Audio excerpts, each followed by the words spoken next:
Hello and welcome to the Overly Animated Podcast, where we take animation seriously. We talk everything animation here, including Wolf Children, which we'll be getting into today. I'm Beatriz, Mourad, and today I'm joined by Hayley Nabuurs. Hello. While we wait for the theatrical releases of this year's animated films, #Gnomepocalypse, we here on the film side of Overly Animated will look back on incredible films that either miss people's radars or haven't been discussed yet in the overly animated fashion that have come out in recent years and decades. Who knows how far back we'll go. And what better way to forget about our gnome problems than by talking about Mamoru Hosoda's Wolf Children. Yes, we will be getting into spoilers, but we are starting off with a brief non-spoiler discussion for those of you who haven't seen the film. I will warn you before we dive into spoilers, but then after that, the rest is on you. But first, you may find out more about this podcast at overlyanimated.com. You can subscribe to us on iTunes at overlyanimated.com/iTunes, where we appreciate your star ratings, or search for Overly Animated on your favorite podcatcher. So, as ludicrous as it sounds, before yesterday, I hadn't seen Wolf Children.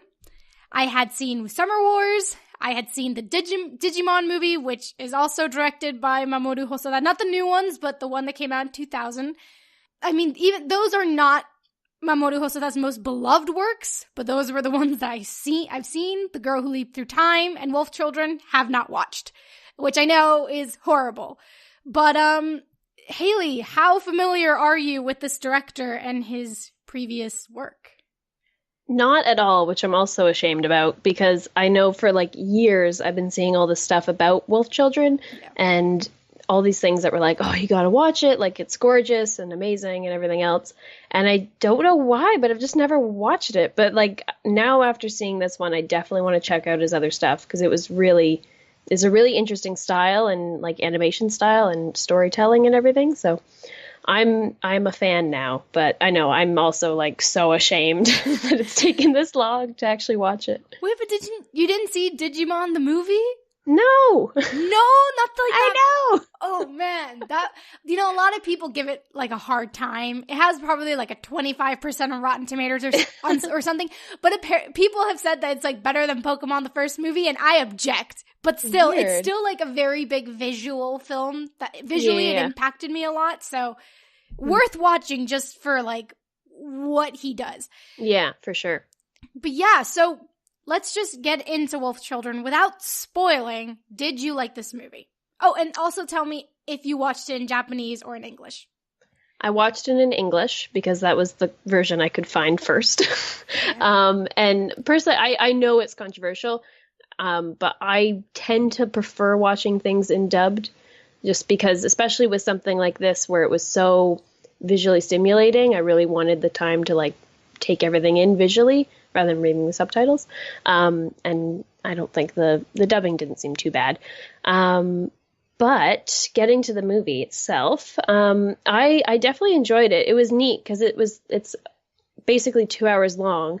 And at first when I started watching, I was like, oh no, this could drag. But it actually really is, it may intimidate you at first, but it's actually really good. And there's no points really where you're just okay, checking the time, 20 minutes to go. Because it's such an interesting setup with these characters that you really feel like you're being brought along the journey in their life with them. And that also adds to this kind of really just pleasant, kind of mellow, interesting take on this storyline. There's a couple moments of drama and emotion, but you're just kind of with the characters, which is it's actually really well done. So I like that. And the animation is just gorgeous. It's absolutely stellar. The nature is amazing. So it's definitely a feast for the eyes, for sure. Yeah, overall, quite positive about it. Okay, and I know that, especially for these type of films that tend to be very chill, music is something that usually takes a big role. What did you think of the music in this film? I liked it. I know it's embarrassing, but I can't think of any one specific song, but I think that's kind of because of the storyline. Like how the storyline is pretty fluid, the music is also like that as well. It's just kind of, it kind of brings your emotions and your senses into the world especially with like all the ADR that was happening too in the forest, and then the music as well. It was really it helped make you even more immersed in it than you would have been just with the dialogue and the visuals too. It's like multi-sensory kind of, which was pretty amazing. Gotcha. Cool. I really loved this movie. Similar to Summer Wars, which I also really loved. There's just so much here to break down, to analyze, to look, to theorize and look into, like, what is he saying, or it's very layered. Yeah, exactly. And those are my favorite type of films, the ones that you can, even if you get like a message or something out, or a theme out of it that was not intentional at all, it's still valid because you got this out of this experience of watching these movies, and this is one of those movies that does that for you. And I just really enjoyed. Again, the only big thing, I watched it in Japanese, which is fair because I am a very strong believer in watching things in their original language. But again, I also completely understand the point of, like, you know, not wanting to read something, you want to look at something, which is also very valid. I will say I asked about the music because that's my main drawback for this, is that I expected some sort of, not that I wanted Joe Hisaishi, who usually does the music for like a Ghibli film. Oh, that would be amazing. Right? That would bring it to like a whole other level. Right. Like, I just feel like that type of orchestral sound and ambiance was missing in this film. Not that I needed Joe, but I would have liked some sort of gravitas to the that I just don't think this movie brought. And there are certain animation shortcuts where you know, zooming out so much that you don't get to draw the people's faces. At times I was like, that is an actual artistic choice to not show their face. But a lot of other times it was because probably they didn't want to draw the faces. Beside that, just in terms of story, in terms of performances, just in terms of characters, it's a wonderful film. It's a breath of fresh air. I mean, if you compare this movie to any of the movies that not any, but like to the majority of the movies that came out the majority of animated films that came out last year, will not stand up against it. And very few would surpass it from last year. I think only really one of them, maybe two of them, I would say, would really surpass this movie for me from the ones that came out last year. And this is one that's available for everybody to see. You know, it's been out for years. So if you haven't watched it, absolutely recommend it. And that is as brief as we're going to go with non-spoilers, because there's not really much we can say, really, outside of, like, the IMDb rating or review is going to tell you, like, it's kind of just like the gist is like, she's got these wolf kids and then life happens. Okay, all right. So here's my pitch to anyone who has not seen this movie. It's a love letter to motherhood. For sure. That's what it is. It's a story about werewolves and motherhood. Go run with it. And it's incredible. There you go. Like, that's it. That's the whole premise. Enjoy. But yeah, so warning, we're going to get into spoilers. Go away if you haven't seen it. Spoilers. Leave now or forever. I don't know why I was about to say or forever hold your peace. That's a marriage thing. That's not. Yeah. Whatever. Like a third or a fourth of this movie is about a love story. Do they ever? Okay, spoilers. Do they ever marry the Wolfman and Hannah? I don't think so. No, I think he only has the driver's license. So, like, I don't know. They never even say his name. And I went online to be like, did I miss that? But no, he's listed as Wolfman. Which is how we're going to refer to him. As Wolfman. Yeah. So if we don't even know his name, I doubt they could get legally married. I mean, we could name him. What was the name of the werewolf from Twilight? You know, like the vampire. Jacob. We could name him Jacob. I mean, that's a werewolf that we can. It is a werewolf. I don't know. Like vampires, I think Dracula. But werewolves, there's never like a name for a werewolf except for Jacob. He's the only one that's ever been given a name. Poor werewolves. It's like Lupin Yeah, Lupin. We could call him Lupin. Let's call him Lupin. I prefer Lupin and Jacob. I think that's a more sophisticated name. Far superior literary source. Yes. Sorry, Jacob, but we're gonna go with Lupin. So, all right. So this movie, as I've mentioned, it's essentially the story.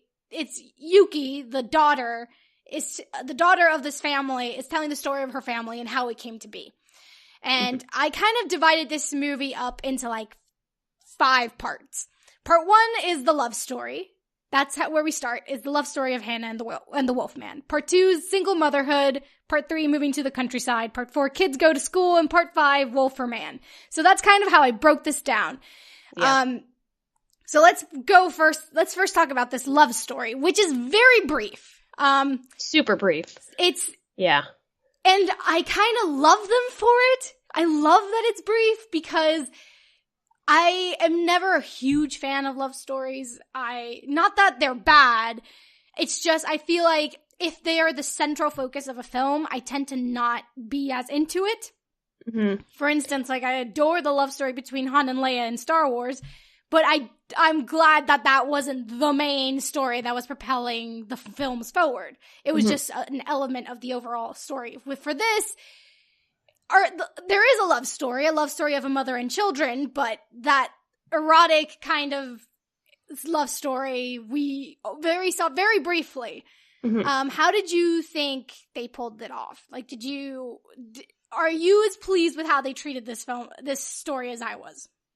Yeah, I liked it, especially because the whole presentation of this movie is the mom and her kids. And that's like the focus of the story are those characters. And I think we got just enough of Hannah and Wolf Dude to like Lupin. Yeah, Lupin, there we go. Hannah and Lupin. I think we had enough of it to get that there was a relationship there that was impactful on her for sure. Not just that she now has werewolf children, but like emotionally and everything else. And it was long enough and strong enough that when he did die, it was like, oh wow. Like I didn't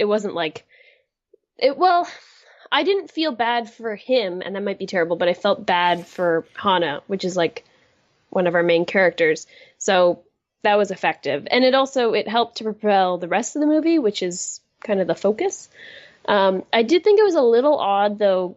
It just seemed to like really speed by really fast, which was good. But also that like they're just like, oh, we just have like 2 babies now. It's like, geez, it's been like 3 or 4 years in a matter of 15 minutes, which is kind of nuts. But I think when you're in that part of the movie watching it, it seems rushed, but once you get to the rest of the movie and the end of the movie, it just kind of works out well. Totally. Because he's just like kind of like we're always looking at his license card and everything, and we get the sense that he's still kind of present, especially in her life. But that's not the focus of the movie, and I think they do well in not making it the focus. That makes any sense. Yeah, that makes perfect sense. Do you think that the way they treated time in this movie was at any moment confusing? Oh yeah. Yeah. A lot. Yeah, I think the bit in the middle there where they were like jumping between the classrooms with the camera back and forth, that was really neat. That was a cool way of visualizing time progressing. And like it showed us enough highlights that we really understood like, oh, okay, so Yuki is enjoying this time whereas Ame is not, and it made sense. I think the biggest part was when I first started the movie and just that relationship kind of speeding by really fast, especially how like we didn't really like, we saw them meeting and be kind of awkward around each other at the beginning, but then it was just like, okay, we're living together now. Like, I feel like we didn't get too much of Lupin's side of the relationship, you know? Like, I feel like we saw Hannah like pining over him and loving him and everything, but we didn't see what his experience was all that much. It was just like, oh, I guess, like, I thought he was just gonna like leave them at some point, but no, he actually cared about her. So yeah, I think so glad you said that, right? Yeah, because I was like, did he leave? Like, I would totally expect that because he's like lone wolf and everything, right? But no, he actually cared about her, and I don't think they did a great job in showing that in Okay. the beginning. But Gotcha. I think we got Hana, but we didn't get her husband. I agree that he's less of a character or a distant. person than he is Well, he just dies this kind in the of first 20 minutes, so it makes sense. Exactly. But... So it makes sense. He's very much this kind. He seems as like and it makes sense. He seems kind of just this mythical being of sorts. Yeah. Like you can never fully touch him in a way, which I thought was it fits with the whole image of his character, which is this wolf man, half wolf, half man that just you can't quite understand what he is. And I will say that in terms of time, this movie it makes me more excited to see the girl who leaped through time, which is another movie of Mamoru Hosoda, because he does time interestingly here than in a time-centric movie. Exactly. So if in a time travel movie, I wonder what he does. But yeah, I will say that I was not expecting them to show us full on Shape of Water, like, scenes. And it's not like, it's not this, like, it doesn't go that far in terms of like, it's a PG movie. But it's still farther than I was expecting. Exactly. It's PG, but it's pushing it. Like, it's not pushing it because they're not doing anything, but I don't know, there's a way in which he creates these, like, these shots of like incredible intimacy, even though it's not very exposing. They're not exposing much, they're not showing you anything, but it's just so intimate that it really hits you, and you get that within these first like 20 minutes. You're just like, oh my god. And I was 100% with you. I thought there's a reason I scheduled this to be on Valentine's Day, and I really regret that this is the one I picked instead of Girl Who Leaped Through Time, because I thought that this was going to be like a romantic love story between this woman and this wolf man, and I feel like he leaves, and then the whole point is that she's like either waiting for him and taking care of these kids and being a super mom, but also there's this love story overarching in it, and then he just died. He's just gone. And in a very again, another thing that this movie does, it's not gory, but it does show it's shocking. It is shocking. You know? It's kind of like watching like a nature show, and it shows you just animals being ferocious and being, I don't know, like, you know, doing the things that they need to do to survive. And it's like, it is shocking because it's shown with kind of this honesty and this very sharp honesty that you're not expecting. And this movie also captures that. And it was really like poignant. I felt so bad for her when they put him like in the dumpster truck. Like that was just like, oh my god. Like it's really neat, this movie, because that whole sequence, we just heard her crying. Like there wasn't really any dialogue, right? No, there wasn't even any sound at one point. At one point it was just pure silence when we first see him, which is brilliant. It's so impactful. Like it's just like, oh my god, like heart-wrenching. Like you just had a baby, like you should go lay down. Like that's not good. But that was really effective filmmaking there. I think absolutely. All right, so he dies in a horrible way, in the kind of roadkill way. Like, do wolves just jump into canals? Like, is that something they do? See, here's the thing. I thought that he had at first I thought he had committed suicide. I was like, oh wow, he just, all right. That's what just born. Like, what happened? Yeah, I thought that's what we were going to explore, but no, it was that he was hunting. So I'm assuming that he tried to hunt something and then a car hit him or something, and that propelled him over to the canal that we find him. Yeah, because like he wouldn't have jumped up to like catch a bird and then go down like that. That doesn't make sense. Or maybe he wasn't like sneaky enough. So as he was hunting it, like maybe what happened was he like lost control because he sensed this thing and his primal urges like went crazy. So he like turned into a wolf and went to grab it, and then someone shot him like from animal control or something. You know, like who knows what would have happened? Like it's just really showed like how much a wolf doesn't belong in a city because it is so dangerous for them to like just be, you know? And that goes into the whole subject of, can you be both a human and a wolf? Urban living versus countryside living, and what does that mean? There's so much there just with that one little thing. But But yeah, so it's very much like roadkill. If anyone has ever like driven and seen a poor animal that just is left on the side of the road or on the road after being hit, and it's just very gruesome, but it's like you just kind of have to keep going, and you kind of have to, you don't want to look at it. That's how this shot felt like. At least that's the feeling I got when seeing it. I was just like, oh wow, like this is intense. This is harsh. It's PG again. It's not bad, but at the same time, it's heavy. It's just truthful. Exactly. And also because we know as an audience, we have a kind of an emotional connection with that character as well. And it's really subtly done, but it works. Okay, so I'm going to ask you this question again at the end. Yes. But at this point in the movie, do you think it's possible for a wolf and a human to be both a wolf and a human? Do you think someone has to make a choice, or is it possible to be both? I think it's possible to be both, because Wolf Dad was. But he died. But he died, but he died early. He died in a silly way. Like, why'd he die? Like, come on. I don't know. Why did he die? But it would be interesting to know what happened to his parents, too, because his parents died. Yeah. So maybe it's possible, but then also, like Hannah said later, was that, like, her kid's 10, but he's an adult now, so maybe Wolf Dad was, like, really old. That is also, like, a thing where it's like, this kid has too deep a voice. Like, he has too deep a voice. Exactly. So maybe them dying by human standards young is actually a full life in, like, wolf terms. Gotcha, in dog years, essentially. Yeah. But I think as well, you could totally be both, especially if you live out in the country. That would help a lot. Gotcha. You know?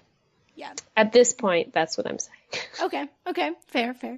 All right, well then, let's move on to the second part of this movie. Remember, I've split this into 5 parts. Second part is single motherhood. So here is Hannah, our protagonist. She's not having a good time. Not her greatest moment, but in some ways, you could see this as her strongest moment. Because she's basically struggling with 2 kids. One is like, I don't know, one was like 1.5, while the other was 0, I think. Like, that's like the year difference between them is like, what? Like, I'm assuming. I think it's about a year. Yeah, because I'm assuming she had, I feel like it was the same as like my situation with my brother, which is my parents had him, and then as soon as they could, they had me. So it's kind of like a year or 2, in between 1 to 2 years is the age range between Ame and Yuki. And so here you have Hannah raising these kids in this city, and these kids are just the worst. Well, at least Yuki is the most difficult child. They're wild animals. They're wild animals. Exactly. Like, you know how whenever someone goes to like a late night talk show and brings these like exotic animals and always tells people, you don't want this as a pet. That's what would happen. You also don't want it as your child or your toddler. Exactly. It's just terrible twos on top of being like a wild animal. It's not a great mix. It's not a great mix. No. But it's like, I remember one, because I take notes when I watch these movies, and I just basically was like, quote, that was close, unquote. That is the tagline of just motherhood in general. Like, also, like, how strong is Hannah to like just push a dresser back up? Strong. That, like, I don't think that would have happened. She's just, no struggle, just move out of the way, little ones, as I push this back up onto the wall. Like, I appreciate, like, them showing her strength, them showing, like, all that stuff, and especially when we get into, like, her farming and everything, how she really works hard, and she works really hard. Blood, sweat, and tears, all that jazz. Yeah. But you never see her actually, like, and this is from someone who, like, works out a lot. You don't see, like, the tones of her muscle. And I'm like, part of me was like, okay, maybe it's because she's not getting enough food. She's making sure she's not taking care of herself and only taking care of the kids and blah, blah, blah. But at the same time, she would be more defined. Like, she should be way more defined than what she is, even in the single motherhood thing, because babies weigh a lot. You know, there's some massive, like, muscle increase that she should have gone through that she didn't. And that is, like, one nitpick. But that'd be awesome. That would have been so cut rad. To her farming, and she's like super buff and like tan and everything. I don't even need her to be buff. I just need her to be like, you know, to show some sort of muscle tone. Exactly. Instead of just like an arm, to actually show some bicep, like some it could have been done. It could have been done, and they decided not to. And it bugs me a little bit because for some reason, it's not in this movie. This is not the movie for that. But in general, when it's like a woman being strong, they can't be seen as muscular. But then when a man's strong, they have to be seen as muscular. So that was like a little thing where I was like, come on. But yeah, so she's struggling to raise these kids, and she doesn't know if she should raise them as wolves, as humans. She can't really seek out help because they can't really control their wolfness, so they like transform from human to wolf like constantly. Just constantly. She doesn't like when one of them gets sick, she doesn't know whether like when Yuki gets sick, she doesn't know whether to take her to a hospital or to a veterinarian, which is actually a very funny scene. Even though it was like a very serious thing, I was like she doesn't look that much like a wolf. Like I don't think you can get away with that. And side note, what did you think of the actual transformations and how they dealt with that, like animation wise, like how they animated them going back and forth? I think at first I was like, what? Like that's not what a wolf looks like, guys. And I also love how they like always maintain their hairstyle throughout the whole time. That was funny. But I think it's just a byproduct of the animators having to show us the change or whatever, and it just like it visually made sense rather than showing like I'm now like a puppy dog all of a sudden. So I don't know. I think because they kept it consistent throughout the whole movie, it worked. But at the first couple times, it was like, oh, I think the hair kind of threw me off for a little bit. But I think it makes sense later on. Like it's just kind of an animation shorthand to show the viewer that like they're a werewolf now. But yeah, especially near the end when Ame and when his dad when they like are proper wolves, they start actually looking like a wolf. Yeah. You know, when they like lean more into it. So maybe what we've been seeing the whole time was with the kids was like they're not entirely one or the other in those moments. Totally. You know? Yeah. So maybe that's what's going on. Yeah. But yeah, no, it was cool. Totally. I appreciated the kind of, I guess, fluidity in that they weren't one or the other, and the more one got storyline too. Totally. It really shows the place of mind for each one. The more one acts like the other, the more they look it, and I really enjoyed it. I thought it was like a beautiful kind of visual technique that they used to and how they get more control over it throughout as well. It's really neat. Yeah, totally. No, it totally worked. So, social workers, who I feel like always get the short end of the stick, and when they're represented, they're always like shown as a problem. Like try and barge in through the door. Like, and also, you know, I just feel like it's the same thing with adoptive parent, how do I say this? Not the child that's being adopted, but the parents that adopt a child. A lot of times they're seen as like evil or not actually the good people because they're not blood related, and for some reason we always emphasize blood relation instead. And like this goes all the way back to fairy tales. So a lot of times it's the same thing with social workers. Social workers, parents who adopt, never seen as like good, are always seen as like a danger, a threat, and it's like they're not being dangerous. They're only dangerous because we've been shown the perspective, and we know that like it's not good for them to see them. But like from the social worker's perspective, they're just coming in to make sure she isn't like her kids aren't dead, of the plague. Like totally. I think the drawing of them like trying to barge in through the door was a little much, because that seems a little aggressive. But yeah, that was interesting. Like, I was like, that's a perfectly valid thing to ask. Like you have two completely undocumented children in the medical system at all. Yeah, totally. So, social workers visit. Hana goes, okay, I can't live here anymore. I can't. We need one. She's short on money. She needs, and everyone knows the city is super expensive. Trust me, I know cities are way expensive in comparison to countryside. How much money did Wolf Dad have? Like, how did they last that long with just his savings? I don't know. Okay, okay. Let's break this down. So they moved to the countryside, and the realtor says that despite the size of the house, it's rent is practically free. Yeah. So, but she has to pay for all the repairs. Meanwhile, she's also been living for like, I think she was living in Tokyo maybe a Like year 2-3 after years? he I died. would say Yeah, a couple 2. years. Yeah, so 2 years of Tokyo rent. Yeah. Like, you dry that up pretty fast. Like, Well, I mean, she was Yeah. working part-time for a while, so she was also like... was she though when she had the 2 kids? No, but like Yeah, she had been before, before yeah. then. So those like say 3-4 years she was with the guy, she was also Mm-hmm. working part-time. He was like they accumulated some sort of... They had a little nest egg, but like... Exactly. Oh. So, yeah, it's I don't know. It's one of these things where I just think, like, had they not really emphasized like their monetary constraints, then I wouldn't have looked past it. I would have like looked. It would have been easier for me to let go of. If they didn't keep mentioning like, Exactly. oh, I have no money. It's like, shouldn't you have ran out like 2 years ago, sweetie? And Like, it's like, oh, I have no money. Let me buy like $10, which are expensive. she went I to don't the know. library though after I had the Oh, was it same a thought. library? Okay. Yeah, and then at some point she was like, "Oh, I got these from the library," and I was like, "Oh, Okay, good, that makes jeez." more, okay, good. Yeah, it was like that was not an effective use of your money. But no, Gotcha. like a caravan library thing. Yeah, But yeah, so they move to the countryside where they To a have beautiful house after it's repaired. But like absolutely beautiful. that place Even when was it wasn't repaired, like Yeah, while well, she was still prepared, I thought like that is a gorgeous house. Like, why aren't more people like?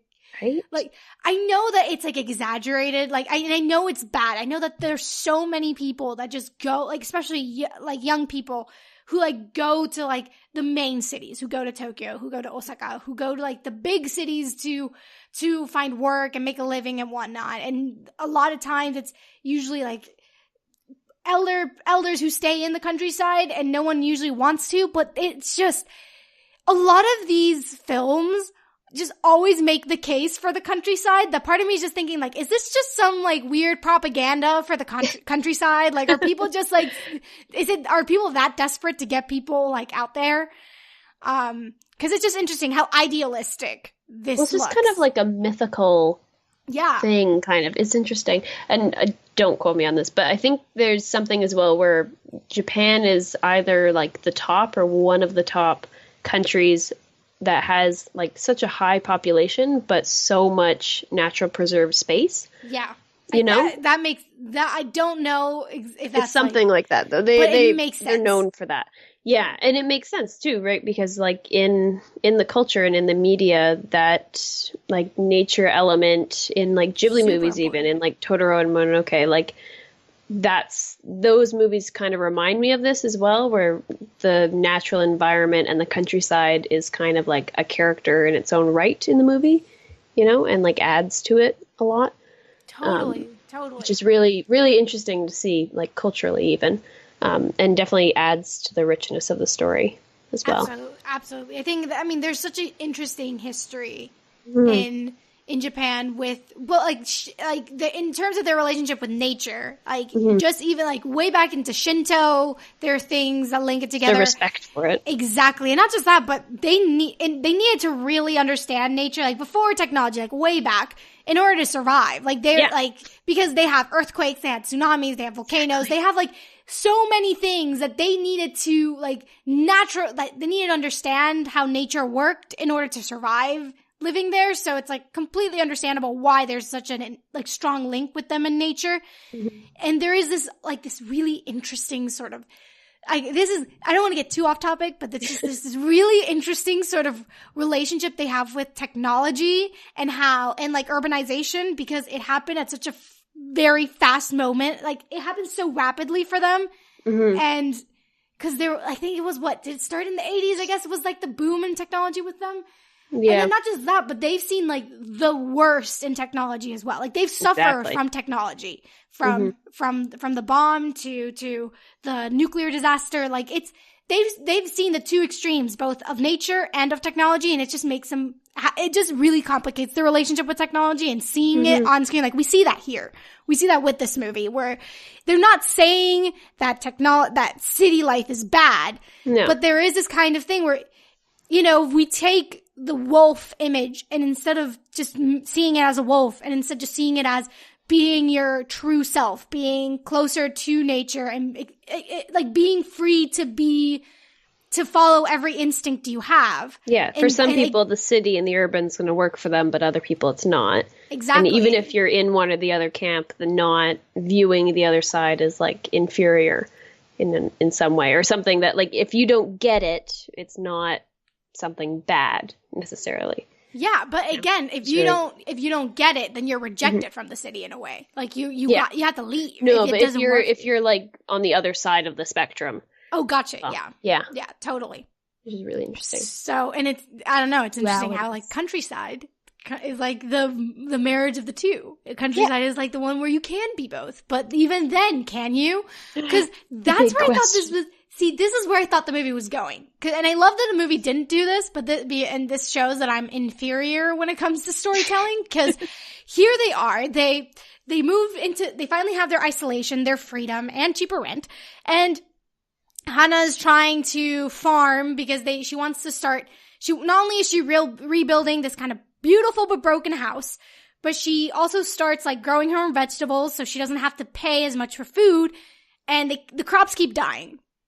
And to the point where it's like a cliche, like an actual archetype of relationship. No, but to the point where it's like there's always the young woman or man making some sort of relationship with the elderly person who takes them under their wing. Like, I just see this all the time. I know. So much. I mean, in a way, I find it adorable, and I find it really interesting that we see this so much in Japan, for instance, because you do have like this very big elderly population, and you do have this like smaller population of youth. You know, there is that is like a population problem that they're facing, and declining population.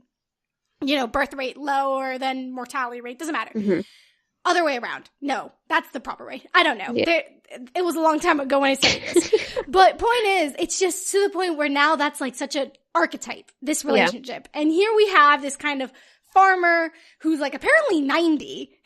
He's right? 90? They're like, I remember them being like, oh, he has a crush on Hana, and like one of his grandsons, and he's like, he's 90. And I was just like, he's doing really well for a 90-year-old. Exactly. I was like, wow. Dang. I was like, what cleanses are you doing? And let me in on them. But also, what magical knowledge did he impart in her? Because like, I don't get why her crops were doing that bad. Like, she wasn't doing that terrible. Like, she had fertilizer and digging it up and everything, but like, they shouldn't have all died. They should have been like smaller and not as many. But I don't get why they were consistently dying. I mean, what was she doing? I think he just said like, just leave them be. I think he was like, first, like, take all that goop that you put in them and restart from scratch. Mm-hmm. And then he was like, don't put anything. Just put the seed in. Just put the potato in. Don't do anything else. So again, sending this message of the most natural as possible is the message that he was sending, like, whatever. And I also, anyway, point is that if anything, he tells her that she needs to make more than just for her family. Message that it's about the collective, it's not about the individual, that it's about embrace the community, and she does, and she's embraced by this community. And through this friendship, like, she became, like, closer to so many others in the village or town or whatever. Mm-hmm. And this is where I would go, because there's this scene where, and this is where I'm gonna say, like, representation matters even for wolves, because there's this beautiful scene where Ame asks his mom, like, why are wolves always painted as bad? And she's like, well, I will always side with the wolf, no matter what. I'm always on the wolf's side. So sweet. Super sweet. And it also really calls back to why representation matters, because look how it destroys a child when they don't see themselves as the hero. Mm-hmm. But this is where I thought, okay, so the villagers are gonna blame the wolves for like destroying their crops, and then suddenly Hana has to protect them, and it's gonna go against the village, and it was gonna be super melodramatic and horrible and cliche. And I love that they didn't go there. I know. But that's where my head went. I was like, oh, that's what's gonna happen. It's gonna be super like dramatic finish, and it's going to be tragic, and it's going to be great, and I'm so glad it didn't happen, because I have a tendency for melodrama, and melodrama isn't always the greatest way to tell a story. No, not necessarily. Okay, I have a question for you. Please. So, I forget his name, but the 90-year-old guy that helped her out. Nirasaki, I think, is his name.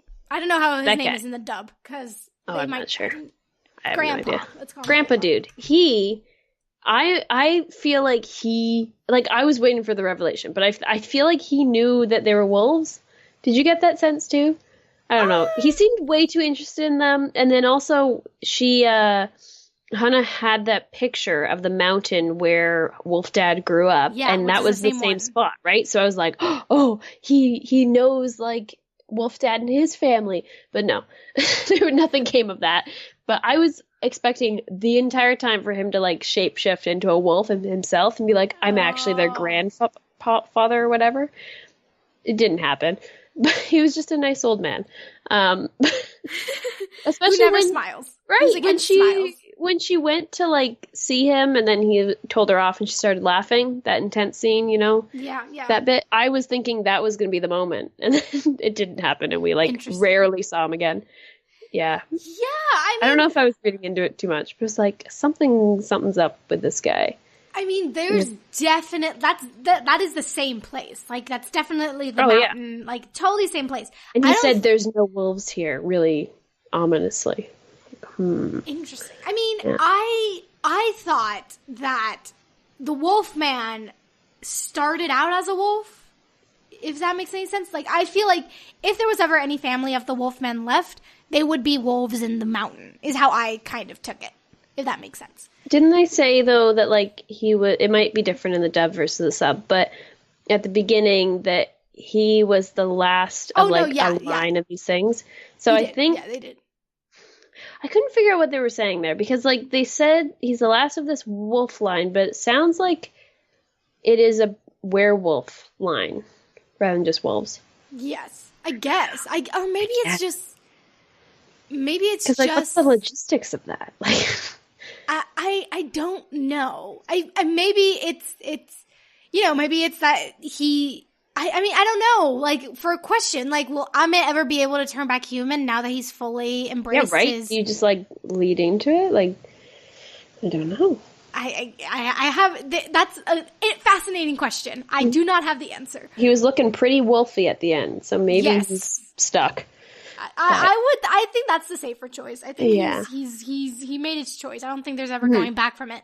Mm-hmm. But I in terms of Grandpa, I only saw him as, that kind of like, oh, I don't think this young lady's gonna last long. No one ever does, and she does, and she like surpasses his expectations. He gets curious, and then he helps her, I think. Yeah. Well, that's probably the more logical way of reading it. No, I was like you though. Really I was expecting some sort of drama to happen too. I thought it would come through that. Something that is really great about this movie. The drama is like very intense moments. It's not like overarching plot like, oh god, here's like the climax of various scenes. It's very subtle with its drama. It's very character focused as well. Exactly. Which is neat. It's not story focused, it's character focused. It's very much a character film, which is why I kind of love it, because these characters actually feel really complex and interesting. Even the one that bugged me super much, like, it's fine because I understand the motivations and I feel like I know exactly the one you're talking about. Who is it? Tell me. I'm guessing Sohei. No, actually. Also, Ame drove me nuts too, but Sohei really, like, both of them were just like Sohei, like, I get your, like, liking, like, you have a crush on her, but don't go, like, back her into a corner and chase her through the school. Like, calm down, dude. That was especially in this climate, I was just like, ooh, I don't know about this. Like, calm down. But yeah, Ame's a jerk. Thank you. We'll get to that at the end. Like, I was watching it, I was like, I can't wait to discuss it. We'll get to Sohei and we'll get to Ame. We'll get to it. Yeah, Point is that they moved here and she created this she created this friendship with this community, and I thought it was really sweet and really great. Mm-hmm. And then and finally, he's a good, like, builder too. Who knew? Again, a good builder. No muscle, which bugs me. And the kids don't even help at all. I know, right? Like, jeez. Like, I understand wanting to do it, like, right, wanting to, like, don't want the kids to get overexcited and mess it up, but at the same time, like, you do something. Exactly. Like, give them some sort of chore. Yeah. I mean, go run out and get something or something, because they're good at running, you know? Yeah. Exactly. Like, there's a reason why Ame is so annoying in the end, because he wasn't taught to do chores in the beginning. Like, there's a reason. It all is tied back together. Just moping around. Exactly. Especially, okay, we'll get into it later. But yeah, so now we're moving more into the big drama, which is the kids go to school. They finally go to school. They make a promise that they won't. It's like over 2 hours away.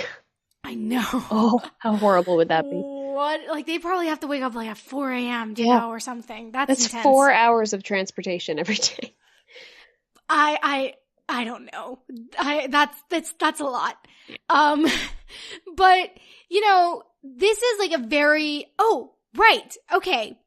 So this is like when things start to really change. And it all starts is right before they go to school, right before the whole, why can't we go to school? Let us go to school. Whole debate happens.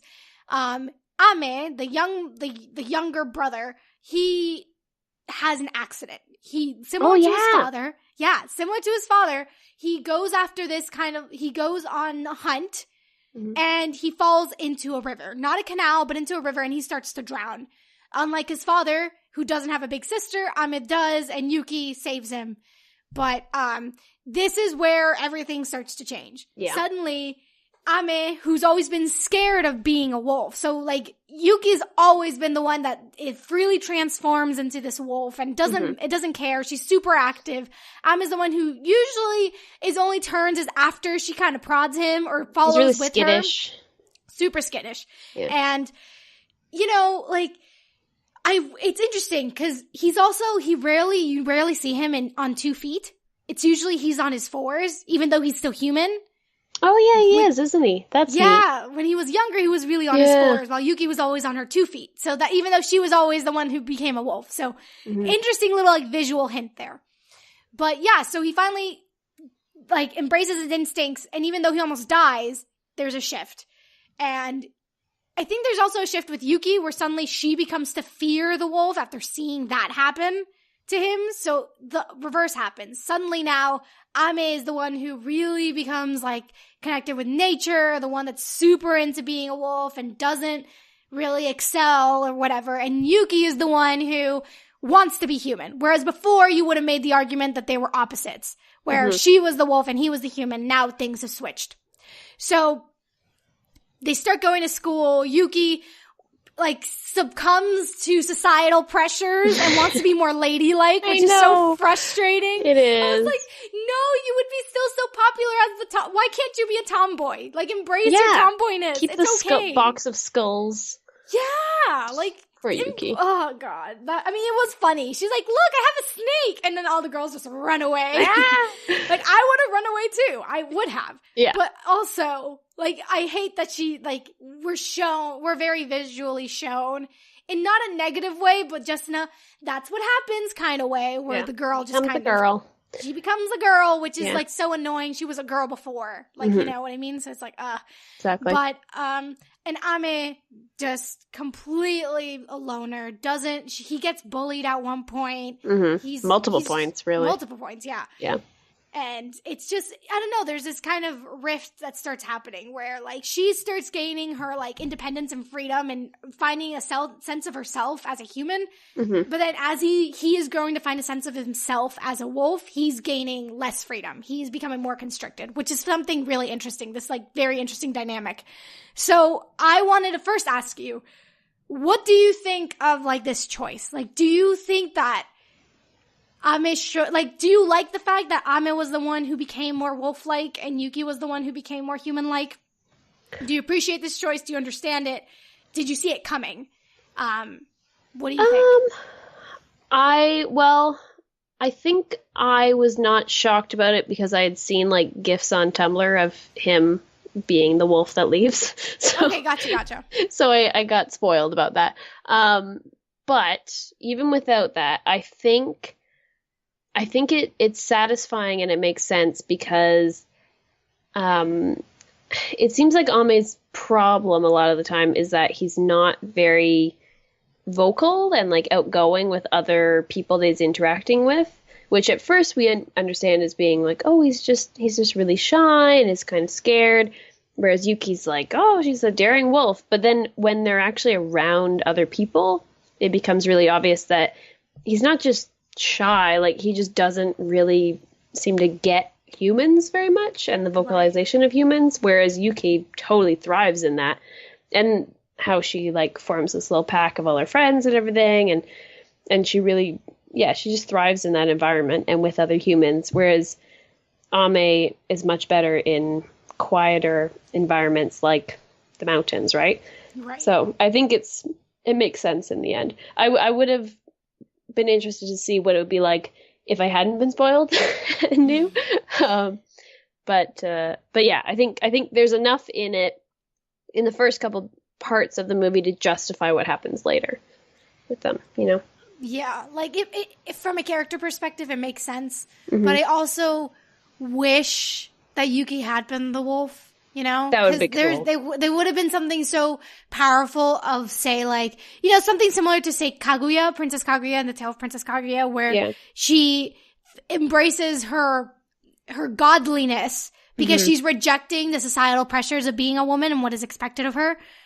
You know, I think there would have been something so refreshing of Yuki being the one, because women don't have the same freedoms as men do in society. You know, like you can make the argument of extrovert versus introvert and what that and how their extrovertedness and their introvertedness helps or restrains them in society. Sure, absolutely. But I think there would have been something really interesting of like, oh, she's not allowed to run free anymore. So she is running straight back into being a wolf. Like that, I think would have been also something really powerful. And not something that's like, I guess, I don't know. I just think it would have made sense. It would have made sense, and it just, I feel like so often, of course, it's the guy who goes back into the primal instinct. Yeah, you know, that's something that's very often that we see. That when you think instinct, when you think primal, you think hunting and everything. Yeah. I think that's something that is definitely a negative with this movie. Is it doesn't really take much effort to deconstruct many feminine stereotypes. Yeah. Which is unfortunate, because I think it has two really interesting female characters, but even at the end, like, I would have liked to see Hana, like, not, I don't know, like, I get that she, like, loved Wolf Dad, but, like, moving on with her life a little bit more, and she's got this community around her, but I don't know. I think they could have done, they could have subverted way more tropes than they did. They definitely had opportunities to, like, by doing what you said, like making Yuki be the wolf in the forest. But yeah, I don't know. It was interesting. Basically, give Hana a boyfriend, is what we're saying. Well, just make her not, cool. Just like at the end when she's like, oh, and my mom just lived there alone and was happy. And it's like, what are you talking about? She's living in the forest alone with, like, her neighbors, just staring at the license photo. Like, I don't know. I think they could have done more with her character than her just being, like, smiley and love my family. Like, that's all very valid. But I think there's more to her that we didn't get to see. Totally. She's definitely portrayed as, like, she's in mom. a way, mom, which is, like, fine. Which is totally valid, but, like, there's more to moms than just being a mom. Yeah, so, totally. Yeah. Exactly. Yes. 100% agree. Yeah. Give Hana a boyfriend. Or girlfriend. She deserves it. Anything for just Hana. Give her some love. Give her something to talk to, and she's just wandering around her house all day. Totally. Yeah. So yeah. So we're at the final part. They went to school. They went to school. Things changed. Oh, can I just interject? Yes, please. Okay. I forgot about this till now. So back just at the beginning of the scene where Ame, like, goes into the water and almost dies. So they're running in the snow with no shoes on. I know. And, like, I get that they're wolves, half wolves, and maybe they run hot, but, like, they're still human feet in fresh snow trips. And they were just like, no problem. Like, I'll just backflip into this. I don't know. I'm in the middle of, like, Canadian winter, so it's just like, this is not realistic. Don't worry. I feel you. Yeah, right. It's definitely, like, a part of me was just like, maybe they're just used to it. Because Yeah. I was born in the on the equator, and I've recently have gone through my first winter with actual like snow and stuff. So it's hard. It's a hard transition. So maybe they're just used to it. And maybe you're right. Maybe it's just that they run a little hotter. I think half of our head is supposed to think, oh, okay, they're just half wolf. That explains it. But I think the other half is just like, it's a fantastical world. Yeah, exactly. Why not make fun through snow barefoot? Exactly. I will appreciate, though, in that scene, like when he comes out of the water, he's blue. Like his skin color. And same thing with like when she was farming, her skin tone got darker because she's always in the sun. Yeah. So they do care about these little details. Like, again, it's one of those things where had they not gone into the effort of actually making this somewhat realistic when it comes to money, when it comes to like skin tone, we wouldn't care about this kind of little tedious details of like, wait, but wouldn't they be too cold to run in the snow? But, it's again, it's like, yes, it's like, but they actually did show us that they are cold. So why aren't they acting cold? So. Maybe because they're like, we know they're going to transform into wolves, and like they'll leave their shoes behind in the hill. I just think like poor like they have probably torn apart so many shirts when they're transformed. They're always wearing their little jackets though, like tied around their neck. That was so funny. I love that. Yeah. Okay. But there's a little snow tangent. It's a good tangent. I was just watching the screen and was like so dumbfounded because it was beautifully animated, but I was just like, what is happening? And I will say there are these moments where they'll go be running through a forest, and suddenly next shot is like this open vast land, and I was like, wait, weren't we in the middle of a forest like a second ago? So there is this also like geographically there is this kind of inconsistency. Yeah, I guess wolves run fast. Yeah, so but they like went far, but like they went from being in the middle of a forest to this enormous hill where there's only one tree. I'm guessing maybe they ran up to the mountains that we can see from their house, and then over that mountain is this crazy big valley crater system. Okay, fair. Maybe that's what's happening, but that seems like weird. Like, yeah, the perspective's kind of thrown off geographically. Like, their mom should have taken days for her to get there, is what I'm saying. Yeah, but she's still human, and they kind of just like, okay, it's like, come on now, let's go. Suspending disbelief. We got to suspend it. It's fine. They turn into wolves. Exactly, they turn into wolves. It's fine. But yeah, so now we have this we're presented as essentially like the thesis of this movie. The conflict which is this final, the conflict, which is wolf or man. Mm-hmm. So with Yuki, it's the whole incident with Sohei. All right, so Sohei is like this transfer kid who is completely irrelevant to the plot. I don't need Sohei. He's fine. I don't get his obsession with her. And also, like, you can't call someone like, oh, you smell like a wet dog, and then be like... He didn't say that. He asked if she had a pet. But you don't ask, like, oh, like, you could maybe ask, like, oh, do you have a dog? But you don't say, like, because you smell like one. Like, that's...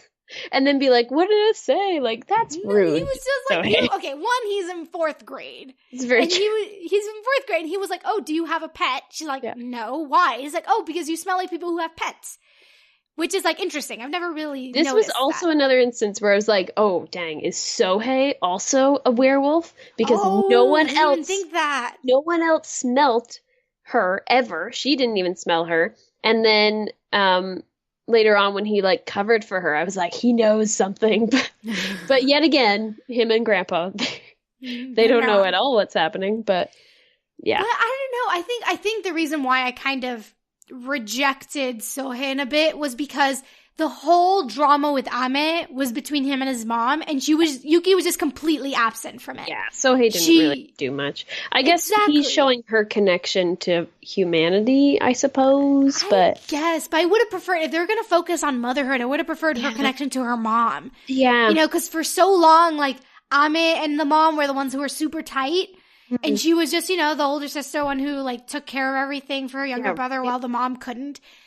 Like, I would have preferred that exploration a little bit more. Like, look, guys, moms and sons, I get it. And fathers and daughters, I get it. Like, mommy's boy, daddy's girl, I get it. But at the same time, like, mothers and daughters have really intense and complicated relationships too. Especially because they showed them having an interesting relationship earlier on, right? Yeah. Yeah, totally. that would have been good. And especially it would make sense because it seemed like Sohei's role in this movie was for Yuki to kind of like confront this wolfness that she's been kind of maybe ignoring as she gets closer to humans. And her mom's human. Like, she could have talked to her about stuff like that, you know? Totally.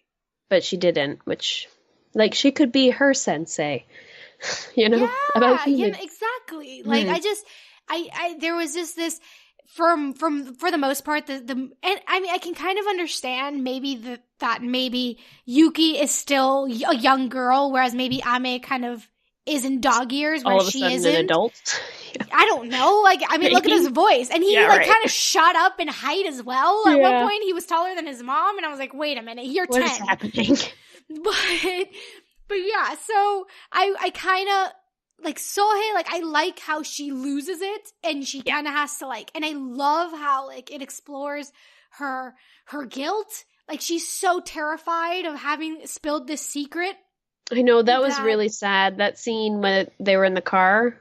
Like, I want more like that mother-daughter relationship. That was really, because she knew, like, you could really get the fear about that, right? Because it's like, oh, now we'll have to move to another mountain region. Like, you know, like, that's not unreasonable for her fourth grader mind to start thinking about, right?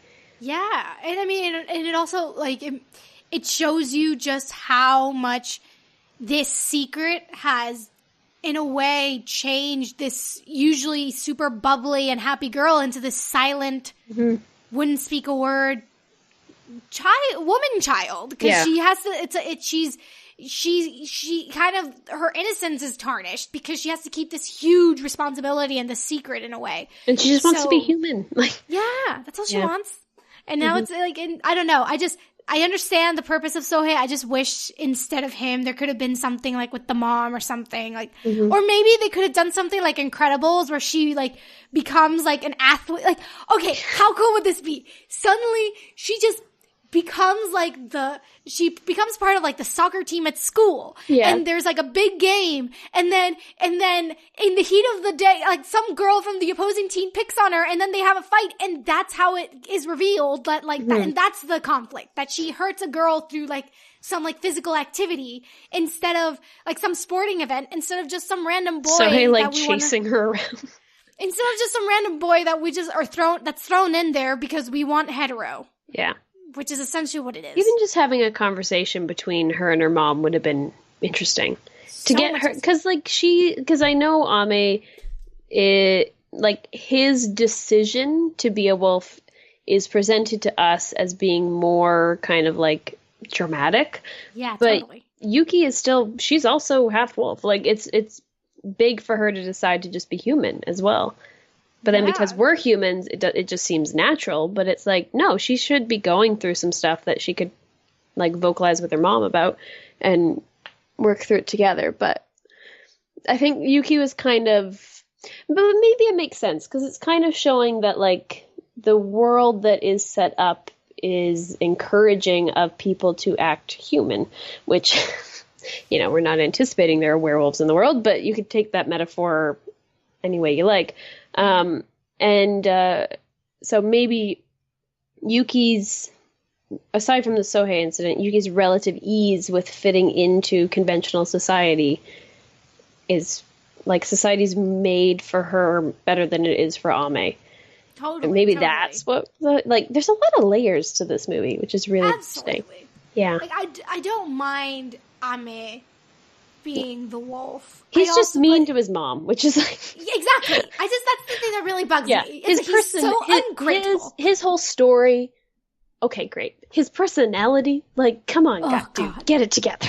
Like, he is... Jeez. So horrible. I mean, it's like he's acting like a teen and he's 10. Like, you have not earned that. And also a 30-year-old man at the same time. Exactly. And also a 30-year-old man. I'm just like, dude. Yeah. And also they made him look so much like his dad that I was like, this is not, no thanks.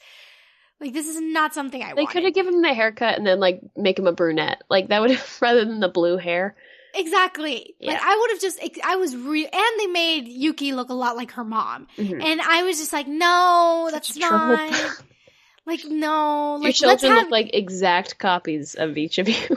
Like, let's have Yuki look like her dad, and that makes her staying human all the more impactful. Because suddenly the mom sees how dad would have looked if he had grown up, you know? Or give them both blue hair. Yeah, mix it up. You know, something like that. Or, like, it wouldn't have been cool if she would have seen, like, herself as an actual wolf in the embodiment of Ame, you know? How cool that would have been. And it kind of brings it all full circle. Super and that cool. she's seen her husband as a wolf, and now she sees someone who looks like her as a wolf. It's like, it would have been really cool, and they just didn't go that route, which is fine, but still. Yeah. But things to improve, for sure. Yeah, exactly. Totally things to improve. But it's getting us thinking and talking, which is good. Yes. You know? Absolutely.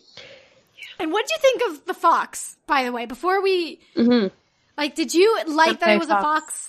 Or did, I kind of was, like, a little upset that it wasn't the wolf in the zoo. Like, I get why, but I would have preferred to see, like, some sort of, like, connection there, and he helped the wolf escape or something. Well, I think it makes sense because they say at one point, and I know this is a thing in Japan too, is that there's no, like, wolves don't exist in Japan anymore. Right. So it kind of makes sense. I think the fox was cool. I don't know. It was funny because they were communicating on a level that humans can't understand. And I think it was an interesting decision to not even let the audience into that communication as well, which was kind of neat. I thought it was strange, though, how the fox, we saw him, like, the one time. And then at the end, it was just like, oh, yeah, he's dead under a tree. Like, oh, yeah. What? So, see, but I didn't see him dead. I just saw these, like, chicks. Exactly. Yeah, we saw the chicks that fell out of the nest. And it was like, he's stuck under a tree. He's probably going to die. I was like, thanks, Ame. Wow. Okay, God, Ame. Thanks for ruining it. Yeah, dude. So, I don't know what... I think it served its purpose, I suppose. It kind of explained to us why Ame is just, like, constantly going off into the forest. And I liked how, when Hana met the fox, she was like, thank you, like, for teaching him what I can't teach him. Like, I think that was a good characterization for her, is that she's always just trying to balance their identities, and she's really good at not valuing one more than the other, and also recognizing where she can't provide for them as well, and trying to find help, you know? So I think that was a good example of it. So yeah. I think the fox was cool. He served his purpose. And I thought it was really cool how, like, she gives him, like, this gift that's more kind of, you know how, like, what's that word? When, like, someone puts in front of, like, a shrine or something, like yes, like, it's like kind of in a way an offering. Like, this fox is like a god of the forest or something. The fox kind of reminded me of the god from Mononoke. Yeah. You know? Totally. Yeah, it was like that. Same kind. And even the trees and everything too, yeah. Totally. And he didn't take, because she offered him, I guess, like, a piece of toast and, like, a peach. He took the peach. He didn't touch the toast, which is, like, the most man-made thing he didn't touch. I also love that that's what she brought. Like, it's so sweet. Peach and toast, like, very nice. Oh, I love it. She's so great. Like, justice for Hana. She needs a partner. Yeah, she does. But yeah, so finally, okay, so I'm like, Hana, like, really doesn't. Oh, okay. Before we get into that, basically just, like, fights with Yuki. Oh, yeah. And, like, just assaults her, essentially. Like, his eyes are glowing red and... Like, basically, he's, like, really big reminder that he's losing his humanity. Yeah. But despite that, and I feel really sad because Yuki and him don't reconcile after that. No, you don't see a reconciliation, and I feel like that's the last time that we ever really... Mm-hmm. That's why I really don't care for Sohei, is because I also wanted that reconciliation. Mm-hmm. I wanted Yuki and him to, like, leave on good terms with one another. I wanted her to be part of this sort of... I didn't want it to just be a story that her mom told her. I wanted it to actually be her experience of it. Her experience as well. And there could definitely be, like, a really weird reading someone could make of how, like, Hana killed Ame, and this is all some, like, story that Hana told Yuki in order to get away with it or something. Oh my god. Like, that'd be amazing. maybe. Who knows? Like, it was all you a were hallucination. Yeah, Yuki, while you were away. You ran off. But yeah. No one knows what happened. But yeah, so Hana, like, trips. She falls while she's searching for Ame in the forest because he runs away into the mountains. Like, Ame, come on. You could have waited till after the rainstorm before leaving, or just say, bye, Mom. Like, he didn't have to run out, and then he obviously was around her during this whole drama of her running through the woods, and he's just like, yeah, Mom, there's a bear, I guess she'll die, whatever. Like, come on, man. Like, yeah, that was horrible. He's so mean to her. You could make the argument that by that point he had lost his humanity. No, so but then he became a human again and picked her up after she fell. That is true. So maybe because he didn't expect her to fall. Again, we don't see him. It's really frustrating. But it's fine to like just roam as there's like a typhoon happening in the woods. You couldn't have just said hello and then say like, okay, I'll check back in a couple days. Don't worry. Like, she's your mom. She's gonna stress. I know. But it's like, and also, like, what the line that really broke my heart is that once she finally sees him, like, as a full wolf and he's about to leave, and she says, "I'm sorry, I didn't do enough for you." It's like, you did a lot. But he pauses. He actually looks back on her, and his eyes kind of widen, even as a wolf. Mm-hmm. And it's kind of like, just with that, you could tell that he's thinking, like, are you insane? You've done everything for me. But he doesn't say it, which is so frustrating. I know. Even when she's trying to batten the like walls down as the rain's coming, he just walks away, and she's like being like dragged off like a sail. That was just like, that was that is like pinnacle teenage annoyance. And at that same time, he's not even a teenager yet. And I'm just like, you're just horrible. You're horrible. How dare you? Exactly. Like, on the one hand, great film for mothers, great film about motherhood. Maybe on the other hand, I never want to have children. Never want to have children afterwards. They are ungrateful. But it's even Yuki. She's like, oh, and then the next year after that, I went to boarding school. I was like, what? Bye, Mom. Like, what? Oh, God. Like, this poor woman. I care so much for Hana. And these just kids are driving me nuts. Yeah. Man. Yeah. But yeah. I think we've covered the movie. I think we've covered it all. A dozen years of life. Yes. After that, it's good. But what are your final thoughts? What are your closing thoughts? Like, what was the character that resonated with you the most? Was there anything that you think the film should have explored more? Like, what would you choose if you had that choice? Wolf or human? You know, give me your overall final thoughts. So, Hana's my favorite character because she was awesome and loves everyone. I thought that she was going to get on my nerves, and she did once or twice, just with her little like, oh, I just like smile through my dad's funeral, and it's like, okay then. Like, that was a little much. Like, okay, Hana, you took that name thing and your dad's wisdom a little too far. Just a little. I thought there were a few moments where that bugged me, but she didn't bug me as much as I was worried she would. And I think that it's because she actually shows some real like grit and like determination and interesting support for her kids. And also, like I was saying, not forcing them to choose one or another, but actually really giving them the freedom to explore themselves and come to realizations about themselves, and then encouraging them once they do. So Hana was great.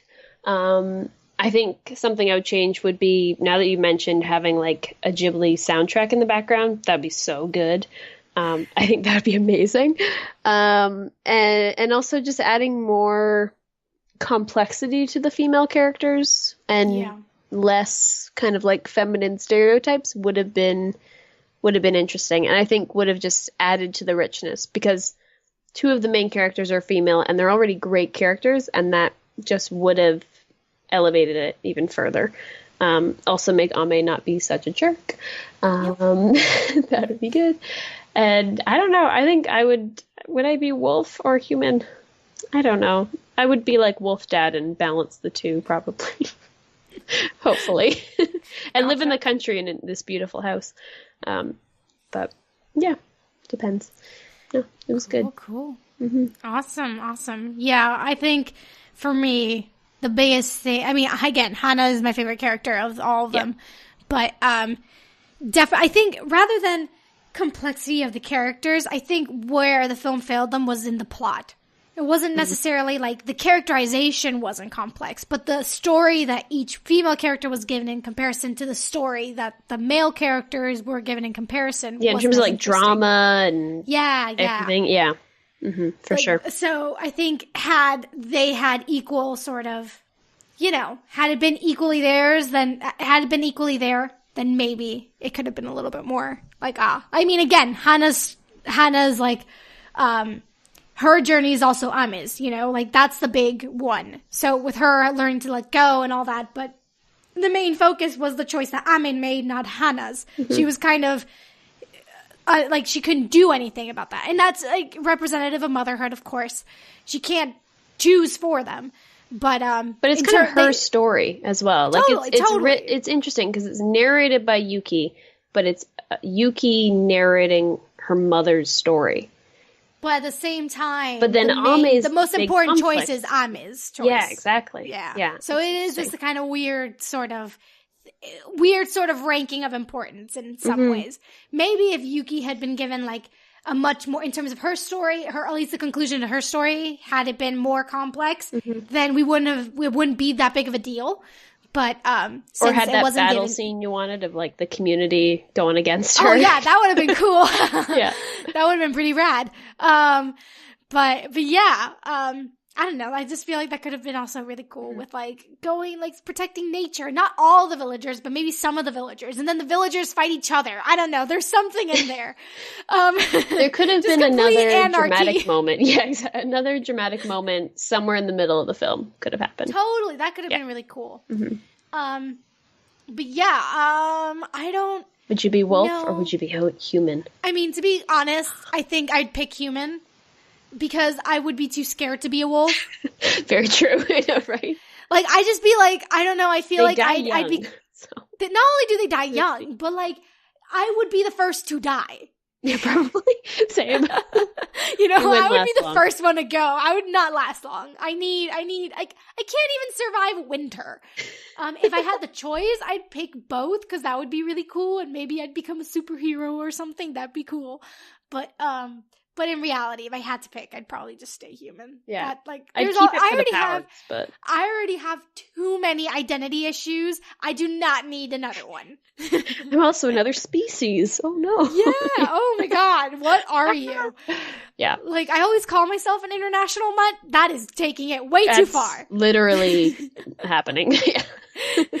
But yeah, I think that does it for us.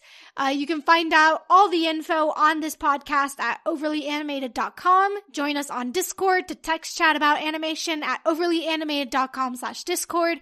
Join us on via Patreon at patreon.com/overlyanimated. Thanks to all our current patrons, especially our patron of the podcast, Jamie, aka Mailman. And thanks as always to our Patreon executive producers, John, Ryan, Steve, Alex, Andy, and Hugh. Before we end, I just wanted to quickly plug in that if anyone has not seen One Day at a Time, it's this fantastic show on Netflix. Please watch it. At least watch 4 episodes this weekend so that they renew it for season 3. We need that. It's a great show. It's Latin. It's gay. Please watch it. And yeah, thanks for listening, guys. We'll see you next time. Bye. Bye-bye.